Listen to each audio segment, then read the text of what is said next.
All right, so we've got the Line 6 Pod Express here today, and we're going to find out if it's good for heavy metal chugging or not. So, enough talk, more chugging. Here's the first test.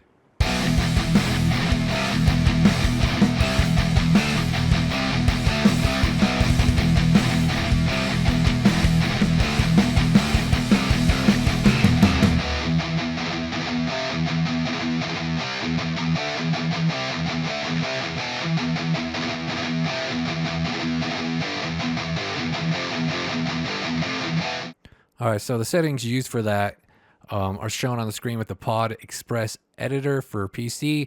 So it definitely makes editing the patches a lot easier this way.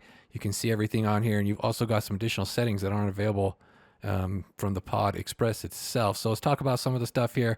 So we've got some different cabs in here as far as chugging goes. There's 4x12s, and then you have some others because the this thing has cleans and stuff too, clean amps.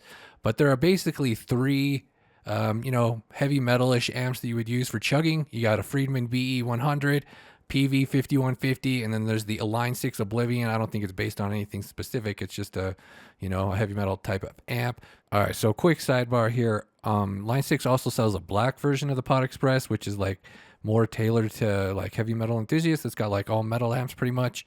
So I mean, you might consider this opposed to the red version. The red version can be a little more versatile. So here's a list of the amp models on each of these. So as you can see here, there's really no overlap.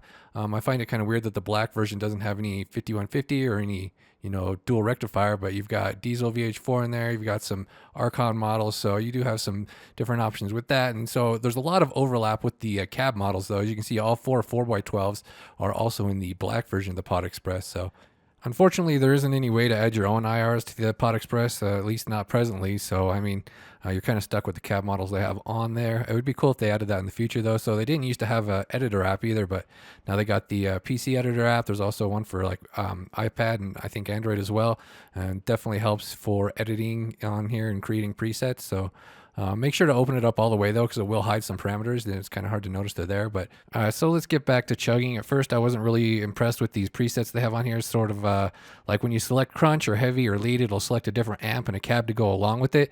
When you're in editing mode here, when you go over to lead, it's got a really dark sound to it. Wasn't really impressed with it at first, but here's how it sounds.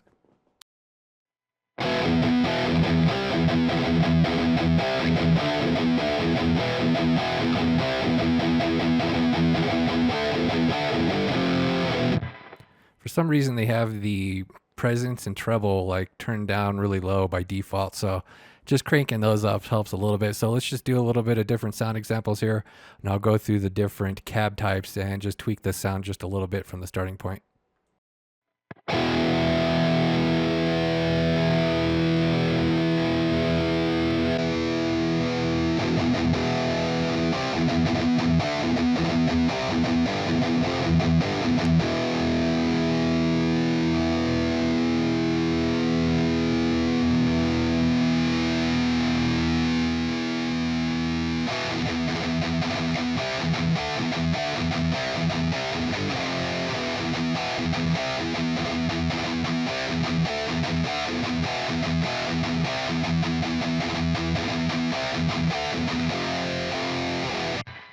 So there are definitely some unwanted frequencies going on in there, but I keep telling myself this thing only cost $179. So let's move along with some of the other cabs.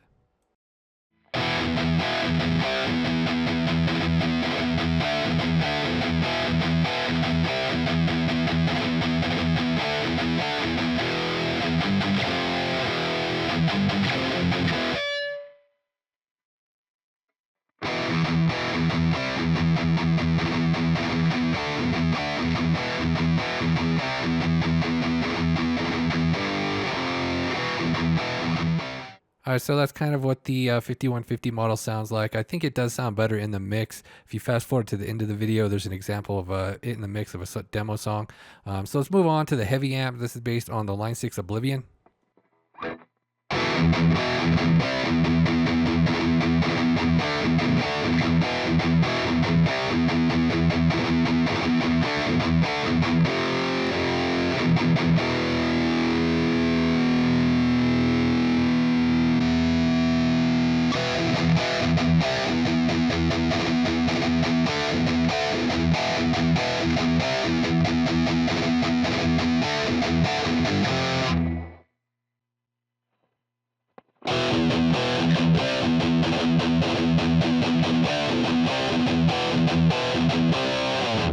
All right, I think there's some potential in there. So here's what it sounds like after tweaking with the settings a little bit more.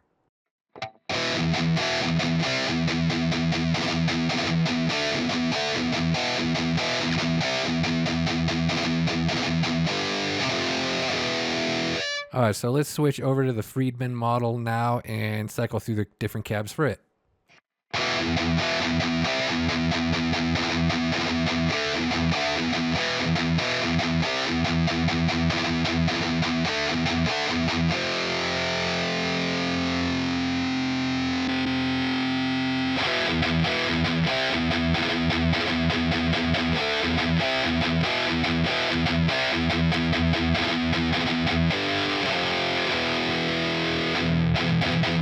By default, the Friedman amp is the crunch model, so it doesn't really sound anything like that, but here's what it sounds like with the saturation switch off.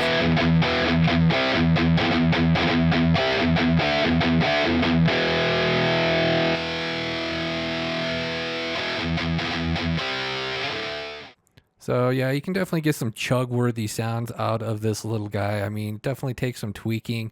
I wish it did have like a, a post EQ or something and ability to load additional IRs, but I mean, it's 179 bucks. It runs on batteries. Not very many devices run on batteries that you can chug with. I mean, so that's pretty cool. And you can plug it in too. So yeah, I mean, that's basically it. So I recorded all this directly into an interface going out of the Pod Express, just easier this way to manage the levels. So for the outro, I think it sounds better in the mix than it kind of does on its own, but here we go. You be the judge. The settings I used are shown on the screen.